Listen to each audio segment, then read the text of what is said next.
Ben ritrovati dalla redazione. In maniera inaspettata, nell'arco di pochi minuti, la pioggia si è trasformata in grandine, imbiancando le strade e devastando i raccolti. È successo ieri pomeriggio nella bassa friulana, Tramuzzana del Turniano, Pocenia e San Giorgio di Nogaro. Un fenomeno che ha colpito, anche se in maniera meno intensa, altri comuni della regione, da Nimis, Areana del Roiale, da Carlino a Porpetto. Il tratto autostradale della A4 tra San Giorgio di Nogaro e la Tisana è stato letteralmente ricoperto da chicchi grossi fino a 5 centimetri. Alcuni automobilisti hanno raccontato di essersi sentiti come sotto una nevicata. Violento scontro ieri tra due scooter all'altezza del negozio CAD di via dei Giuliani, angolo via dell'Industria a Trieste. L'incidente è stato causato da una mancata precedenza. Nell'impatto fronto laterale è stata sbalzata dal motoveicolo una donna 55enne che ha riportato traumi multipli. L'altro conducente, un 25enne straniero che ha mancato di dare la precedenza, ha subito anch'egli traumi multipli. Sul posto i sanitari del 118, i vigili del fuoco e la polizia locale. Entrambi sono stati condotti a Cattinara.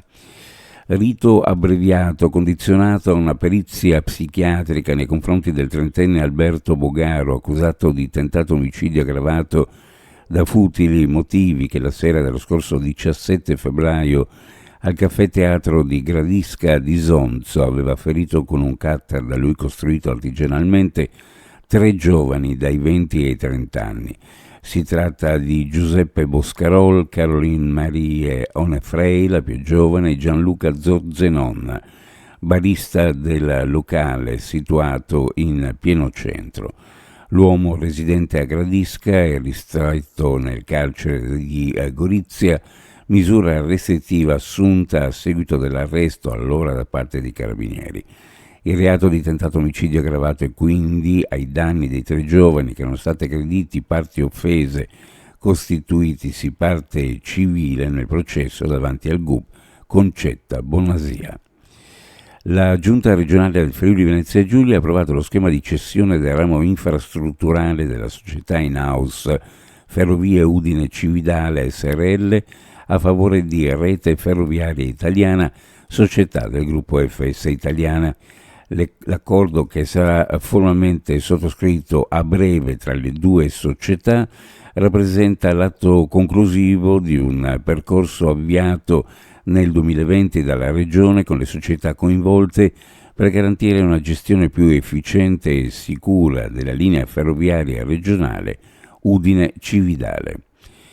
Un'occhiata alle previsioni meteorologiche per la giornata: cielo in prevalenza variabile, con maggiori schiarite nel corso della mattinata. Nel pomeriggio probabili rovesci e temporali sparsi sulla zona montana, che successivamente potranno estendersi alla pianura e forse anche alla costa verso sera.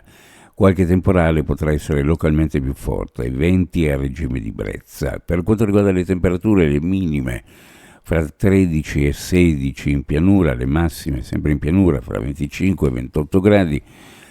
Per quanto riguarda invece la costa, minime fra 17 e 20 e massime fra 24 e 26 gradi centigradi. Previsioni a cura di ARPA e FVG Meteo. Ed è tutto per il momento, grazie per averci seguito, a più tardi.